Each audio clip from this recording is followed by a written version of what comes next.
ఈ రోజు నుంచి మా ఇల్లే మీకు హనీమూన్ గెస్ట్ హౌస్. మీరు అల్లరి చేయకుండా ఆడుకోండి, పాడుకోండి. మీకేం కావాలో నేను చూసుకుంటాను. Okay?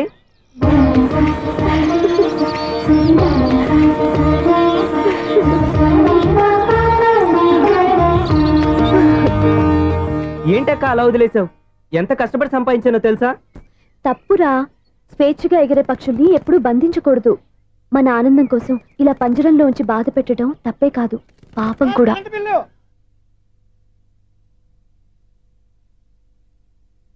Sir money order.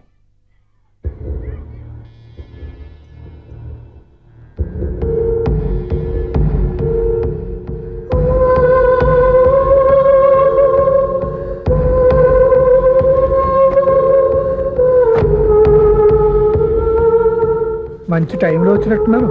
Money order sir. అవసరం లేదు, ఆ డబ్బు వెనక్కి పంపించాయి. వచ్చిన మనీ ఆర్డర్ వచ్చినట్టే వెనక్కి పంపించేస్తున్నారు. ఈసారైనా తీసుకోండి సార్. చెప్పింది చెయ్యి. పోనీ రిజిస్టర్ లెటర్ అయినా తీసుకోండి.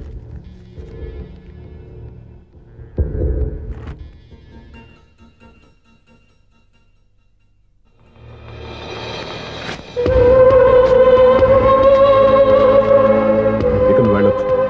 ఆగు. వినాయక చవితి కదా? థ్యాంక్స్ అండి. Sir current bill sir. Thanks sir. ఏంటయ్యా ఈ చిత్రం? ఆ పెద్ద మనిషి వచ్చిన మేనేటర్ తిప్పించేస్తాడేటి? ఇది నీకు విచిత్రం గానీ నాకు మామూలుగా ఎప్పుడు జరిగే విషయమే. అదే మామూలుగా జరిగే విషయం ఏంటని? అంటే ప్రతి ఇంట్లో జరిగే విషయాలని నీకు చెప్పాలా? పోస్ట్ మ్యాన్ కదయ్యా, మాత్రం మ్యాటర్ పోస్ట్ చేయలేవా? నీ కరెంట్ పనులు నువ్వు చూసుకో. నా స్విచ్ లో ఏలెట్టావనుకో మీటర్ ఎర్రని తిరుగుద్ది. ఈసారి చూడండి మేడం, ఇది కూడా చూడండి మేడం. స్వప్న, ఇది ఎలా ఉంది? నీకు సారీ బాగుండదా? బాగుండదా బామ్మగారు? ఈ పోచంపల్లి సారీ మీకైతే సూపర్ ఉంటది. ఏంటయ్యా నేను ఎలా కనపడుతున్నాను? ఇది సన్యాసులు కట్టుకునే చీర. లేటెస్ట్ గా ఏదైనా షిఫాన్ చీర చూపించు. ఈ చీర చూడండి మేడం. ఈ సారీ ఎంత? 1300 అమ్మా. 1300? ఎందుకయ్యా దానికి 1300? ఒక్కసారి అవుతుందే డోర్ కట్టెన్ కూడా పనిచేయవు. ఇచ్చే రేట్ చెప్పు. ఏమయ్యా ఆఖరిసారిగా అడుగుతున్నాను, 300కి ఇస్తావా? అంత రేట్ ఏందిలే మేడం, ఫ్రీగా తీసుకోండి. ఏం ఒళ్ళు బలిసిందా? ఒంటరిగా ఉన్నాను కదా అని సరసాలు అడదాం అనుకున్నావా? నేనా? మీతోనా? ఏ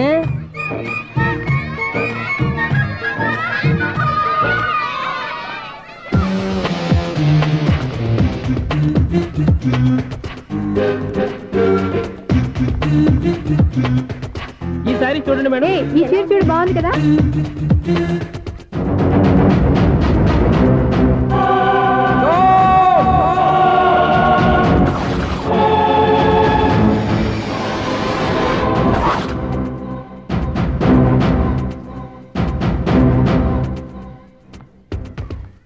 మీరు అసలు మనుషులేనా?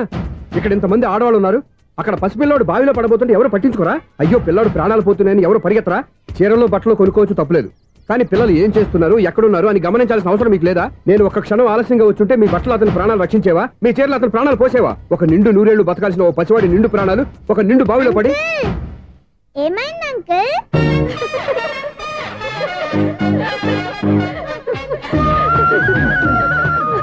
అయ్యో బాబు, అది క్లోజ్డ్ బావి, వాస్తు కోసం అలా ఉంచాం.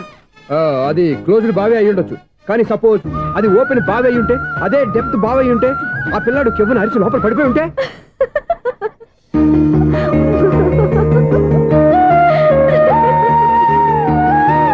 నవ్వడం కాదు, అందరూ ఆలోచించాలి.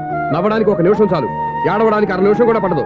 ఆ ఏడుపు ఎన్ని యుగాలు వెంటాడుతుందో మీకేం తెలుసు? Fantastic dialogue. ఈ డైలాగ్ నేను సినిమాల్లో పెట్టుకోవచ్చా? తమరెవరు? ఇన్సల్ట్. నేనెవరో తెలీదా?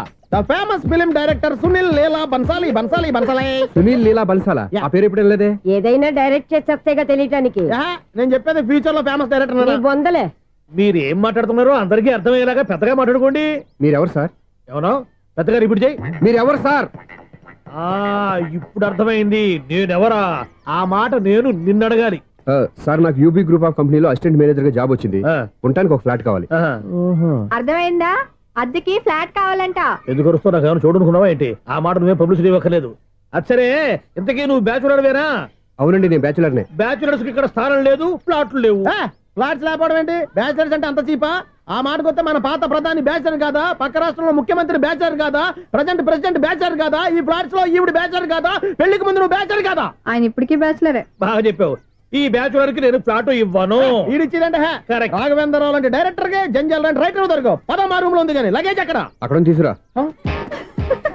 అతని కోసం ఎంత రూమ్ ఖాళీ చేస్తానంటే వెల్కమ్. ఇదే నా ఫిలిం ఛాంబర్. ఇదేంటిది ఎలా ఉంది? ఇలాగే ఉంటది. నాకేదైనా సరే ఆర్టిస్టిక్ గా ఆర్టిఫిషియల్ గా ఉండాలి. అప్పుడే లైక్ చేస్తాను. నువ్వు శంకరాభరణం శంకర శాస్త్రి గారి గడప తాకితే స్వరాలు పలికినట్టు నువ్వు ఈ ఫ్లాట్ లో ఏం తాకినా నరాలు తెగుతాయి. ఈడేంటి పట్టపగల తాగేస్తున్నాడు? వీడికి ఇంకో క్వాలిటీ కూడా ఉంది. కాస్ట్యూమ్ డిజైనర్ కూడానే. సమంత ఫాక్స్ దగ్గర నుంచి సుమంత దాకా ఈడే కొడతాడు. ఏంటి చెప్పులా? కాదు బట్టలు. చూస్తుంటే అలా లేడు. అయినా బట్టలు కుట్టేవాడు రూమ్ లో పెట్టుకుంటాం ఏంటి? వాడేవాడు నన్ను పెట్టుకోవడానికి. వాడిని నేను పెట్టుకున్నాను. అంటే ఈ ఫ్లాట్ నీది కదా? టాలెంట్ తప్ప ఈ ప్రపంచంలో నాకంటూ ఏదీ లేదు. నా అదృష్టం కొద్దీ ఆయన ఈ ఫ్లాట్ ని అద్దెకి తీసుకున్నాడు. అందులో సగం నాకు అద్దెకిచ్చాడు. అందులో సగం నేను నీకు అద్దెకిస్తా. ఓహో, అండర్స్టాండింగ్. ఇంతకీ అద్దె ఎంత? అది నన్ను అడుగు. 6,000. అయితే 2,000 ఇస్తే సరిపోతుంది. ఎలా సరిపోద్దండి? ఆయన ఈ ఫ్లాట్ ని 6,000కి అద్దెకి తీసుకుని అందులో సగం 2,000కి నాకు అద్దెకిచ్చాడు. అందులో సగం 4,000కి నేను నీకు అద్దెకిస్తాను. ఈ లెక్క ఏంటి ఇంత కన్ఫ్యూజ్ గా ఉంది? నీకే కాదు, మొదటి నుంచి వాడు నాకు కూడా అలాగే చెప్తున్నాడు. ఈ కన్ఫ్యూజన్ ఏమీ లేకుండా ఉండాలంటే 4,000 ఇచ్చేయండి సరిపోద్ది. 4,000 మరీ టూ మచ్ గా ఉంది. అయితే 6,000 ఇచ్చేయండి. సునీల్,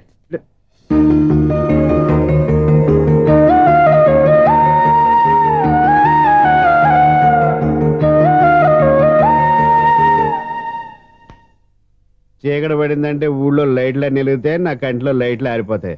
నా కర్మ కొద్దీ ఈ వాచ్మెన్ ఉద్యోగం తప్ప వేరే ఏవి దొరకలేదు. రేచీకటి అని చెప్పారనుకో, ఉన్న ఉద్యోగం పోయి బతికే చీకటి అయిపోద్ది. అసలు ఇంతకీ లైట్ వెలుగుతుందా లేదా? అబ్బా, చెయ్యి కాలితే కాలింది. బలుబు వెలుగుతుందని మాత్రం తెలిసింది. అమ్మో, ఈ బలుబు ఉంటే చాలా డేంజర్. ఎవడెళ్తున్నాడో ఎవడొస్తున్నాడో తెలియదు. ఈ బలుబు ఆరిపోతే ఎవరు అని అడగొచ్చు. చిన్నప్పుడు ఎప్పుడో కృష్ణాష్టమి కొట్టాను ఉట్టి. ఇక్కడ ప్రతి రాత్రి కొట్టాల్సి వస్తుంది.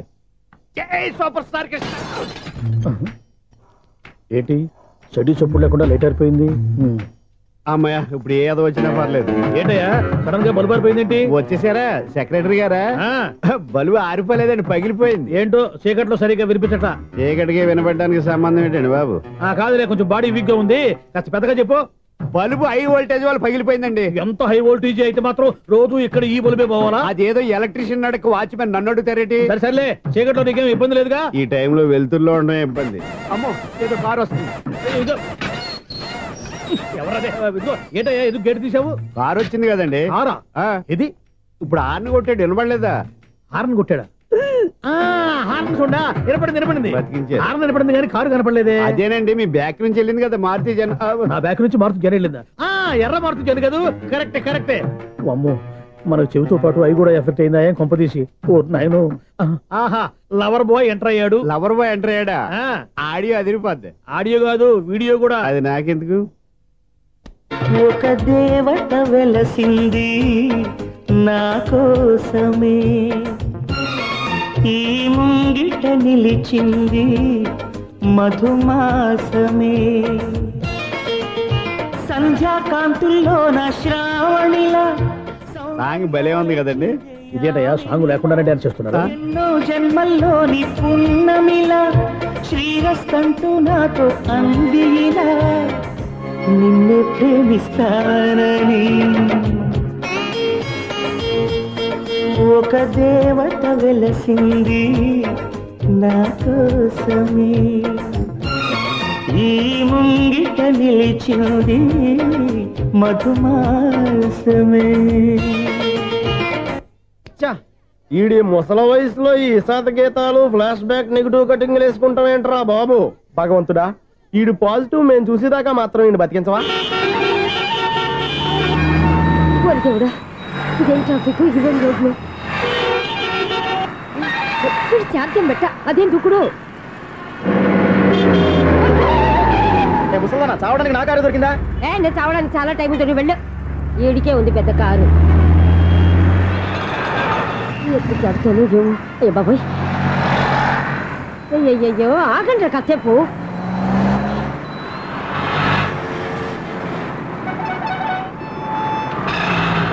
అమ్మయ్యా, గల్లం గట్టెక్కి పిండం బయటపడింది. ఒకప్పుడు ఈ రోడ్డు మీద సైకిల్ కూడా కనపడేది కాదు. మళ్ళీ ఈ రోడ్డు దాటి వెళ్తూ నా వల్ల కాదు. ఎందుకు కాదు? చిటికేసే లోపల రోడ్డు దాటించేస్తాను. అబ్బా ట్రాఫిక్ ఎక్కువ ఉంది కదా. అది అలాగే ఉంటదిలే. నీకెందుకు 2 నిమిషాల్లో ఇటు నుంచి దాటించేస్తాను కదా.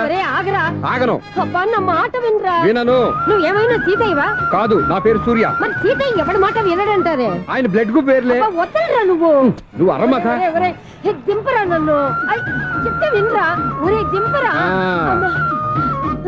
హ్యాపీనా? నువ్వు ఉండయ్యా బాబు, నాకు ఆయాసం వస్తావు. పర్వాలేదు, నాకేం ఆయాసం లేదు. మీరేం థ్యాంక్స్ చెప్పక్కర్లేదు. ఏమండి, బామ్మగారు పాపం రోడ్డు క్రాస్ చేయడానికి ఇబ్బంది పడుతుంటే నేనే అటు నుంచి ఇటు తీసుకొచ్చాను. మనంతా helping nature, helping tendency. Okay bye బామ్మగారు. Bye bye. ఓరి వీడి దుంపదెక్క నన్ను నిలువున ముంచాడు కదే. ఏమైంది ఐసు? ఎందుకు ఏడుస్తున్నావు? ఏమైంది ఏమిటి? ఎంతో కష్టపడి ప్రాణానికి తగ్గించి రోడ్డు దాటితే ఏదో పెద్ద హెల్ప్ చేస్తున్నట్టు నన్ను ఎత్తుకొని మళ్ళీ తీసుకొచ్చి ఇక్కడ పడేసి హెల్పింగ్ హ్యాపీ అయినా టాటా బై బై అని చెప్పి వెళ్ళిపోతున్నాడు. అయ్య బాబాయ్, ఇంత ట్రాఫిక్ లో మళ్ళీ ఎలాగే నేను రోడ్డు దాటేది? ఐసు నువ్వేం బాధపడకు, రోడ్ నేను దాటిస్తాను కదా. ఆ మనీ ఆర్డర్ ఎక్కడి నుంచి వచ్చింది అనుకున్నావు? నువ్వు ఇందాక నుంచి ఇలా చూస్తున్నావే, స్వప్న వాళ్ళ అక్క దివ్య దగ్గర నుంచి. ఆ అమ్మాయి ఎవరినో ప్రేమించింది, వాళ్ళ నాన్న దగ్గరికి వచ్చి పెళ్లి చేసుకుంటానని అడిగింది. కామన్ గానే మాస్టర్ ఒప్పుకోలేదు. దాంతో అమ్మాయి అతను పెళ్లి చేసుకుని హ్యాపీగా సెటిల్ అయిపోయింది. కానీ ఈ కుటుంబం ఏ ఇబ్బందులు